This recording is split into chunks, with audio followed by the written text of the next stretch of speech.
What's up everybody? My name is Chase. If you don't know already, I'm the one that does all of the Blender animations for the World of Kaizer project. If you want to make photorealistic animations of TV screens in Blender like this, then I'm going to show you in the next 10 minutes or less how to do it with a very basic understanding of Blender.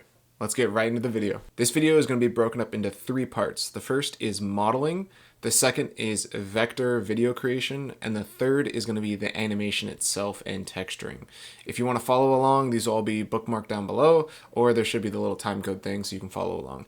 Let's get started with the first, which is modeling. So everything always starts with a cube. This is going to be like the most basic version. So we're going to go into face select. We are going to click I to inset, and then E to extrude inwards. One thing that I like to do to add a little bit of extra detailing is adding a loop, an edge loop right here, and we can actually move this closer to where the screen is going to be, and then we're going to subtly shrink this down just a teeny bit. We now need to add a screen.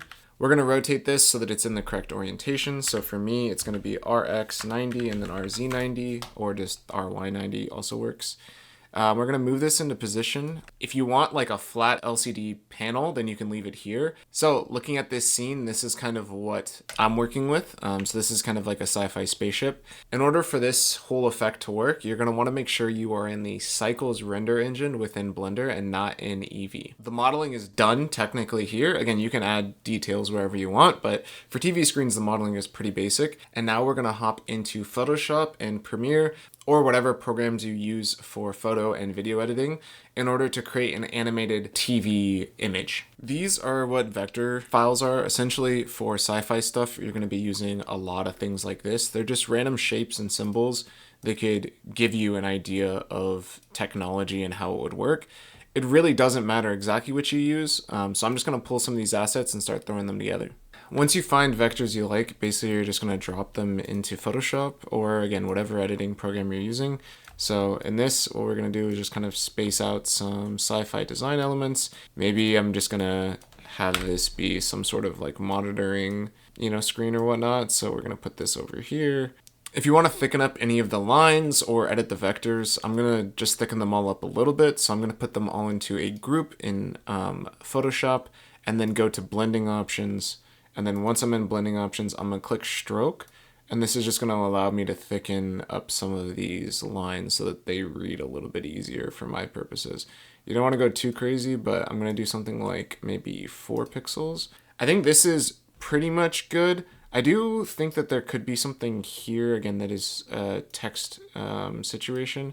So what I'm going to do is just draw in the box that I will be putting the text in later. This kind of vector design is what I'm going to go with. Again, you can kind of remix this however you want. First thing we want to do to make this a video is we're going to remove the background so that it's completely transparent. And then we're going to save this as a transparent PNG. Now that we're ready to go to video editing, what is very important here is you want to have the same aspect ratio as the thing that we did before. So for example, mine was just a standard square, so I can choose any aspect ratio that is square. So I'm going to choose 2000 by 2000 pixels. We have the vector in the timeline, but because there's nothing on the background, we basically can't see anything at all. So what we're going to do is just add any image. It doesn't really matter here. I'm going to choose something like blue and generally sci-fi for us to use. So let's go grab something from Google. Perfect. And then that vector we made earlier, you can see that it's kind of like a black color, and realistically we're going to want it to glow. I'm just going to add a invert modifier on top of this so that it can kind of change the color. I don't know, let's say we want this to be on a 10-second video, for example. We're going to drag all of our shots to 10 seconds. This could be flashing, some sort of title here. And then this could be a scrolling wall of like code or text. And then maybe there are 2 small elements here that kind of show, something interesting is going on.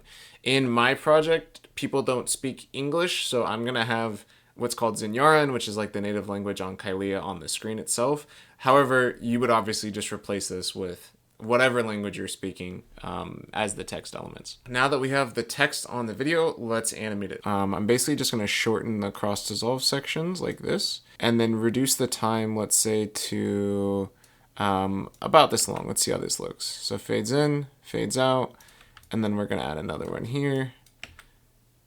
fades in, fades out, fades in, fades out. That looks about right. We're actually just going to move everything over a little bit. So I'm actually going to give this roughly the same amount of space so that the end of the clip here links to the start of a new clip. So if you watch through the timeline, we'll have fading in, fading out, fading in, fading out. And then when it gets to the end of the video, what would generally end here will then start with a new fade in. You're just going to repeat this process until you have more animated elements, which I'll do off screen right now. Now that we have this very simple animated background element, we are now going to take this video file as an MP4 into Blender, and we'll be using this as the main thing leading the texturing. We're going to go on to Blender Kit. Now this is a free plugin that you can install into Blender. It's super good for getting textures. We're going to select anything that is like a screen or an RGB texture. For this example, I'll show you like a basic setup. So this is going to be what the texture looks like now. And if we want to maybe like make this a little bit more higher resolution, we can go into the individual values here and kind of zoom this out, right? So you can see this has some sort of like anime type character effect. So now we're going to take the video that we created and replace it with this image texture. Make sure you have both of these options ticked on and then you have the correct frames selected. So because we had 10 seconds and each frame is 24, we're going to do 240 frames. And just like that, we now have a sci-fi animated screen. You can kind of see in the render tab now that this is like starting to play in the background, which is super sick. This is like the basic version of this. I've also created a more complex version, which is probably too complex for like this kind of video, but using another program which is paid, which is Fluent Materializer, which is an incredible program. I think I've talked about it in other tutorials, and this is what that one looks like. Within each of these, I actually have a more complicated setup, but essentially you have dead pixels, you have the actual pixel gap, and then the LCD pattern. You can edit all of this, which basically is like Photoshop. It gives you additional levels of control. And then if you go into this group, this is the actual video that I showed you earlier. It's basically the same thing happening. But again, I just get more control and can adjust things as I go. So for your purposes, I would say just download a free texture. But if you want, you could get a paid plugin, which allows you to do a bunch of fun stuff on the backside. And then when we give it a render, it looks like this. Now, the cool thing about what I did is, again, I can add these kind of like glitches, which looks super cool to me. And I think the more you texture it and mess around with it, the more photorealistic you'll make it look and make it look more and more weathered, like it fits into the scene. Hopefully that tutorial was helpful in helping you create basic TV screens in Blender while staying photorealistic. If you have any other questions about how I made this, feel free to go into the Discord down below that I have linked. I always give advice on Blender and other things like that. If you guys are interested in the project, make sure you like, subscribe, and turn on that noti bell. And I'll hopefully be making new videos as I work on this project more often. It's something that I've been wanting to do for a while. So I will see you guys in the next video. Peace!